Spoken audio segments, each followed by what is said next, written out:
විහංග මං ජපුර කැම්පස් එකට තේරිලා. මාත් ජපුර. අපි සතියන්තේ මුණ ගැහෙමු. විහංග උපාධිය ගත්තට පස්සේ ඔයා මොකද කරන්නේ? මං හිතාගෙන ඉන්නේ එක පොලිසියට බැන්දෙන්න. ඉගෙන ගත්ත දෙයින් රටටත් වැඩක් වෙන. මටත් අභිමානයක් ඇති වෙන වැඩක් කරන්න ඕන.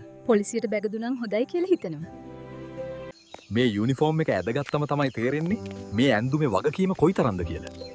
නෙත්මිටත් කියන්න ඕන පොලිසියට බැන්දෙන්න කියලා. විහංගත් කැම්පස් එකෙන් පස්සේ පොලිසියට ගියා. අපේ අප්පච්චිටත් කුඹුරු රස්සාවම කරන්න බෑනේ. අම්මා මට මෙහෙම හැමදාම ගෙදරට වෙලා ඉන්න බෑ. අනේ මොකක් හරි ජොබ් එකක් කරන්න ඕන. අනික මම කැමතයි පොලිසිය ජොබ් එකකට යන්න. මේ යුනිෆෝම් එක ඇදගත්තේ නිකම්ම නෙමෙයි. කෙල්ලෙක් විදියට ලොකු අභිමානයකින් ලොකු විනයක් ඇතිව හොඳ පුහුණුවක් ලබලා මේක රැකියාවක් නෙමෙයි උත්තරීතර සේවයක්. අපි මේ රටේ ලස්සන පවුලක්. නීතියට ගරු කරමින් රටේ සැමට එකසේ සලකමු.